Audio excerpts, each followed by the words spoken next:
Hey everyone, my name is Leslie Haas, and I'm one of the Research Services librarians here at Georgia Southern University Libraries. Today's presentation is an introduction to research. What I want to do is introduce you to resources and services and collections that will help you with your projects in Professor Odom's class. So today's agenda includes how to create a research question, creating a search statement from those questions, choosing your resources, and finally, how to cite them. We have a lot of our resources available online, and given that we're doing a lot of things virtually these days, you're going to find most of these resources and services are available to you from the library's website. And so don't hesitate to go there and see what we have available, and there's all this information that you can find there.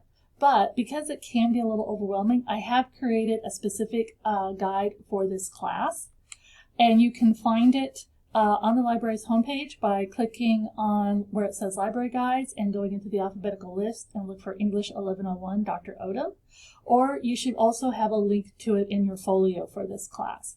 But I've divided this into 6 tabs to help you with your research, and I'm just going to hit the highlights in today's presentation.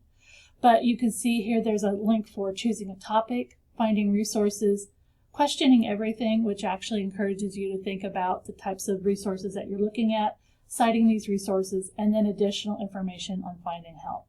Also on this main page above my picture, you'll see an introduction to the library and quiz, so it's a guided tour that supplements a lot of what I'll be talking about. There's also a quiz at the end of that tour, and so you'll want to take that quiz and send that in to your professor. So let's go ahead and jump in, and the first thing you want to think about today is how to choose a topic. And there are a lot of resources and ways that you want to approach this. But really it's important to really get your topic narrowed down and focused so that it makes it easier to do your research and find sources that are going to help you answer questions or find things that will support your argument. It really, when you're thinking about this, you want to look at what you're working, what are you writing about? And what don't you know about it? And what do you want your reader to know? And so there are 2 worksheets that I have included in the library guide. One is called Creating a Research Question, and the other one is Keywords from that research question. So they work together. So here's what they look like. And the first one is Creating a Research Question, and it just kind of guides you through the process of taking a fairly broad topic, for example, climate change. And then thinking about what is it that you're interested in about climate change, what is it that you want to know, and it's just kind of helping you narrowing it down. So it says, okay, so climate change and weather, and then it says, well, can we get a little bit more focused in that? Climate change affecting the weather in the United States. And then it kind of shows you, a way that you can then create a research question or a thesis statement from your focus. So this is just a nice worksheet that can help you figure out what it is that you're really interested in and get it to a point that makes it doable and you're not overwhelmed with all these options that are out there on a particular topic. So the second worksheet actually helps you then think about, well, I have my research question, which is what changes to the weather patterns in the U.S. can be attributed to global warming. So then what I want to do, and you can see here we've circled changes, weather patterns, and global warming. So those are our keywords or our key concepts. And again, you don't want to just only think in terms of one of those terms. So you don't want to just get stuck on weather patterns. But really, you want to think, what are other ways that I can say this? So they're saying temperature, storm systems, hurricanes, snow, rain, So think of all those little synonyms. And as you're going through and doing your research, you're going to find that a lot of the databases are also going to give you some terms, some concepts that you'll want to use. And you can use this worksheet to help you keep track of them and kind of help you organize your thoughts so you can create a really good research question. So now we can go on to the next part, which is once you've gotten your concepts down, let's go ahead and think about, well, what databases do I want to look at? A good starting point is available, again, on the University Library's homepage, and that's called Discover. And Discover is an interdisciplinary portal, and it covers books, journals, and other resources that are subscribed to or owned by the library. It covers about 30 different databases, and it's both popular and scholarly. I always encourage researches to start here, because this will give you a pretty good idea of how much information there is on your particular topic, and maybe if you need to, narrow it down some more or broaden it based on the number of results that you get back when you do your initial search. Now, the default to doing the search is this one box where you can type in your topic, and if you remember from the previous page, we had the 3 concepts and we had synonyms, and that can get pretty messy if you were to try and type all of those in. So what you should do is, if you just go ahead and click search, and then when you hit search, you'll go to another page and you'll see where it says advanced search. And what you can see here at the top of the screen is we have the advanced search option, and it basically breaks down all of those key concepts, and so you have different boxes that you can put those in. So here, the example that they're using is education, vouchers, and student success.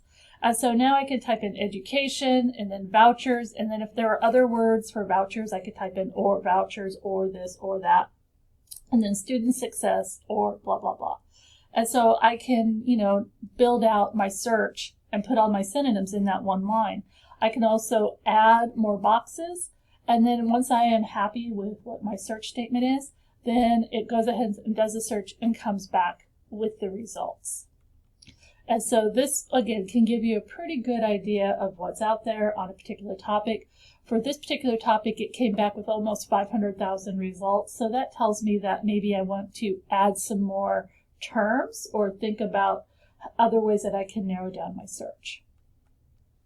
So Discover, as I said, is an interdisciplinary database, so it covers science, social sciences, and humanities. And as you're doing your search, you're probably going to want to narrow in or focus on maybe one particular subject area. And so there are a couple of ways that you can identify databases that are going to lead you to resources and collections in a particular subject area.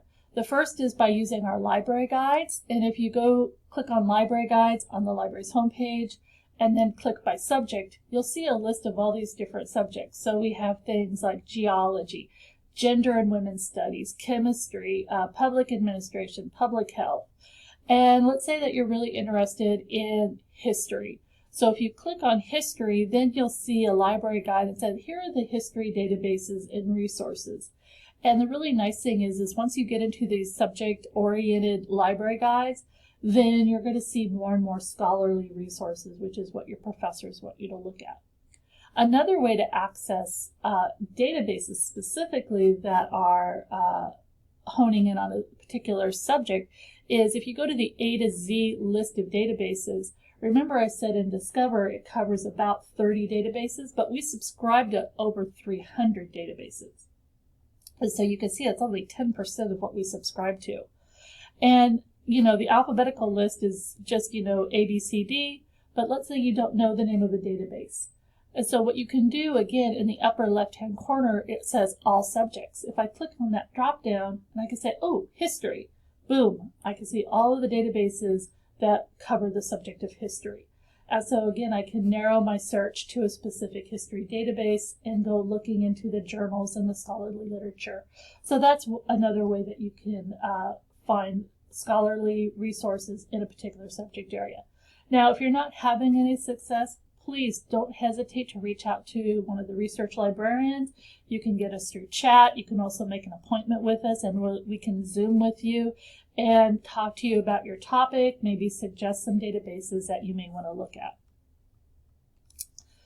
Again, because there are so many databases, what I've done in the course guide for this class is under Find Resources for Assignments. You're going to see here that I've included maybe some links to some of our more popular subject databases.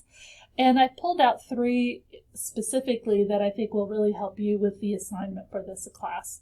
First is Gale in Context, Opposing Viewpoints. It's exactly what it sounds like. It's going to give you the arguments on both sides of a particular topic.